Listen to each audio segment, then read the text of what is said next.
अनंत हाथों वाला, चंद्र सूर्य नेत्रों वाला और प्रज्वलित अग्नि रूप मुख वाला तथा अपने तेज से इस जगत का तपायमान करता हुआ देवता। हे महात्मन, ये स्वर्ग और पृथ्वी के बीच संपूर्ण आकाश तथा सब दिशाएं एक आपसे ही परिपूर्ण हैं। आपके इस अलौकिक और भयंकर रूप को देखकर तीनों लोग व्यथा को व्याप्त हो रहे हैं। वे देवताओं के समूह आप में ही प्रवेश करते हैं और कई एक भयभीत होकर के हाथ जोड़े हुए आपके नाम और गुणों का उच्चारण करते हैं। महर्षि और सिद्धों के समुदाय कल्याण होवे ऐसा कह करके उत्तम उत्तम स्तोत्रों द्वारा आपकी स्तुति करते हैं। एकादश रुद्र और द्वादश आदित्य, 8 वसु साध्यगण, विश्वदेव तथा अश्विनी कुमार और मरुदगण, पितरों का समुदाय, गंधर्व, यक्ष, राक्षस और सिद्धगणों के समुदाय, वे सभी विस्मित हुए आपको देखते। हे महाबाहो, आपके बहुत मुख और नेत्रों वाले तथा बहुत हाथ जंघा और पैरों वाले, बहुत उदरों वाले तथा बहुत सी विकराल दाढ़ों वाले महान रूप को देखकर सब लोग व्याकुल हो रहे हैं। हे विष्णु, आकाश के साथ स्पर्श किए हुए अनेक रूपों से युक्त, फैलाए हुए मुख और प्रकाशमान विशाल नेत्रों से युक्त आपको देख करके भयभीत अंतःकरण वाला मैं धीरज और शांति को नहीं प्राप्त हो रहा। आपके इस प्रलयकारी रूप को देख करके मैं अग्नि के समान प्रज्वलित मुखों को देखकर दिशाओं को नहीं जानता और सुख को भी नहीं प्राप्त होता हूँ। इसलिए हे देवेश, हे जगन निवास, आप प्रसन्न होइए।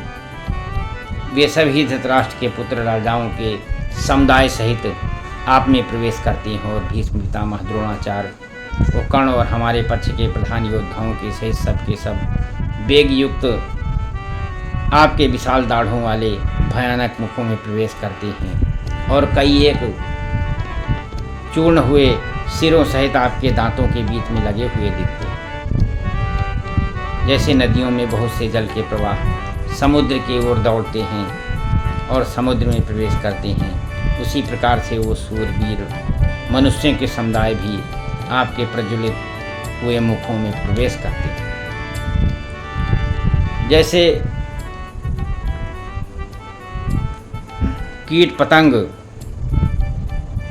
मोह से नष्ट होने के लिए प्रज्वलित अग्नि में तेजी से गिरते हैं, वैसे ही ये सब लोग आपके मुख में अपने नाश के लिए अति वेग से प्रवेश करते हैं और आप उन संपूर्ण लोगों को प्रज्वलित मुखों द्वारा व्यसन करते हुए सब ओर से चाट रहे हैं। हे विष्णु, आपका उग्र प्रकाश संपूर्ण जगत को प्रकाशित करके तपायमान करता है।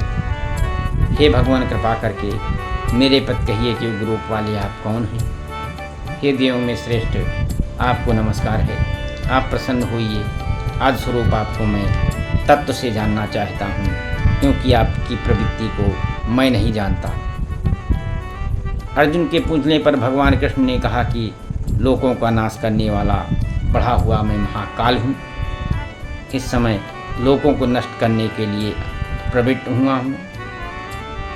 इसलिए जो प्रतिपक्षियों की सेना में स्थित हुए योद्धा लोग हैं, वे सब तेरे बिना भी नहीं रहेंगे, अर्थात तेरे युद्ध न करने से भी इन सबका नाश हो जाएगा। इससे तू खड़ा हो और यश को प्राप्त कर, शत्रुओं को जीतकर धन धान से संपन्न राज्य को भोग, क्योंकि ये सूरवीर पहले ही मेरे द्वारा मारे हुए हैं। तू तो केवल निमित्त मात्र हो जा। इस द्रोणाचार्य और भीष्म पितामह और जयद्रथ, कर्ण तथा और भी बहुत से मारे हुए सूर्य योद्धाओं को तू मार और भय मत कर। निसंदेह तू युद्ध में बैरियों को जीतेगा, इसलिए युद्ध कर। संजय बोले कि हे राजन, केशव भगवान ने इस वचन को सुनकर मुकुटधारी अर्जुन हाथ जोड़े हुए कांपता हुआ नमस्कार करके भयभीत हुआ और भगवान श्री कृष्ण के प्रति गदगद वाणी में बोला कि हे अंतर्यामी, ये योग्य ही है कि आपके नाम और प्रभाव के कीर्तन से जगत हर्षित होता है और अनुराग को भी प्राप्त होता है। भयभीत हुए राक्षस लोग दिशाओं में भागते हैं, सिद्धगणों के समुदाय नमस्कार करते हैं। ब्रह्मा के भी याद करता सबसे बड़े आपके लिए कैसे नमस्कार नहीं करें, क्योंकि हे अनंत, हे देवेश, हे जगन निवास, आप उन सबसे परे अर्थात सच्चिदानंद घन ब्रह्म हैं। वो आप ही हैं, आद्य और सनातन पुरुष हैं। आप इस जगत के परम आश्रय, जानने योग्य और परम धाम हैं। आप सब जगत व्याप्त हैं, सब जगत को व्याप्त किए हुए हैं, अर्थात आप वायु एवं राजअग्नि, वरुण, चंद्रमा तथा प्रजा के स्वामी, ब्रह्मा और ब्रह्मा के भी पिता हैं। आपके लिए हजारों बार नमस्कार हुए, इसके लिए फिर भी बारंबार नमस्कार हुए, क्योंकि हे अनंत सामर्थ्य वाले, आपके लिए आगे से पीछे से नमस्कार हुए।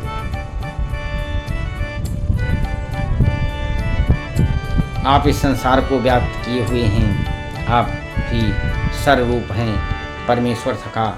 ऐसे आपके मान को प्रभाव को जानते हुए प्रेम से अथवा प्रमाद से हे कृष्ण यादव, हे सखे, जो इस प्रकार हठपूर्वक कहा गया है, और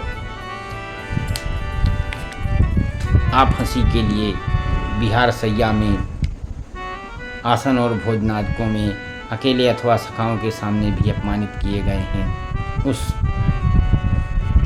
सब अपराध को अप्रमेय स्वरूप अर्थात अचिंत्य प्रभाव वाले आपसे मैं क्षमा कराता।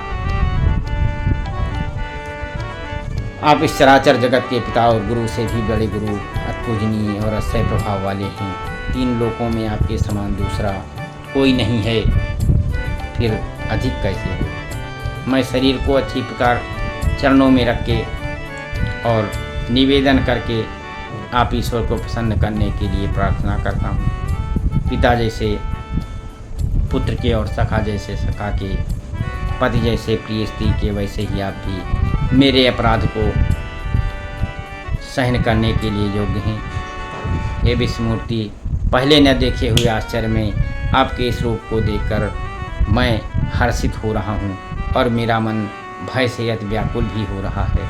इसलिए हे देव, आप अपने उस चतुर्भुज रूप को दिखाइए। हे जगन निवास, आप प्रसन्न होइए। हे विष्णु, मैं वैसे ही आपको मुकुट धारण किए हुए, गदा और चक्र हाथ में लिए हुए देखना चाहता हूँ। इसलिए हे विश्वरूप मूर्ति, हे सहस्त्रबाहु, आप उसी चतुर्भुज रूप से युक्त होइए। इस प्रकार अर्जुन की प्रार्थना को सुनकर भगवान श्री कृष्ण बोले कि हे अर्जुन, अनुग्रह पूर्वक मैंने अपनी योग शक्ति के प्रभाव से आपको अपना परम तेजोमय रूप, सबका आदि और सीमा रहित विराट रूप दिखाया है, जो तेरे सिवा पहले किसी ने नहीं देखा। मनुष्य लोक में इस प्रकार रूप वाला मैं वेद और यज्ञों के अध्ययन से, न दान से, न क्रियाओं से और न तपों से तेरे सिवा दूसरे से देखे जाने के लिए शक्य हूँ। इस मेरे रूप को देख कर के तुझे व्याकुलता न हो और मूढ़ भाव भी न हो।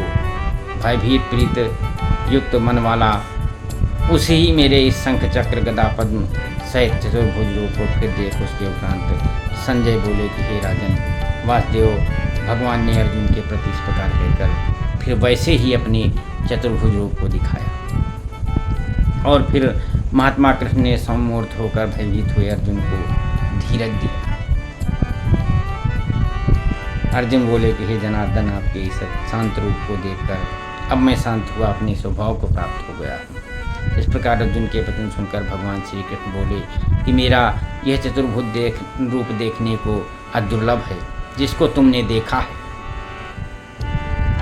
न वेदों से, न तप से, न दान से, यज्ञ से इस प्रकार चतुर्भुज रूप वाला मैं देखे जाने के लिए शक्य हूँ, जिसको तुमने देखा है। परंतु हे श्रेष्ठ तप वाले अर्जुन, अनन्य भक्त करके भी इस प्रकार चतुर्भुज रूप वाला मैं प्रत्यक्ष देखने के लिए तत्व से जानने के लिए तथा प्रवेश करने के लिए, अर्थात एक ही भाव से प्राप्त होने के लिए सक्षम।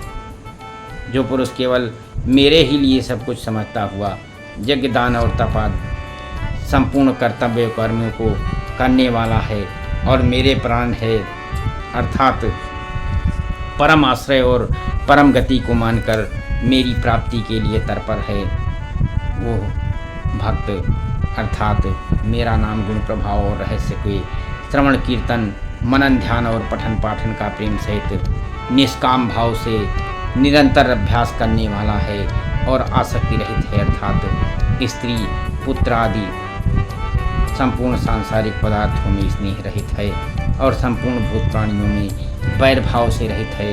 ऐसा वो आनंद भक्त वाला पुरुष मेरे को ही प्राप्त होता है। इति श्रीमद्भागवत गीता विद्या तथा योग शास्त्र विषयक श्री कृष्ण अर्जुन के संवाद में विश्व रूप दर्शन नामक 11वां अध्याय।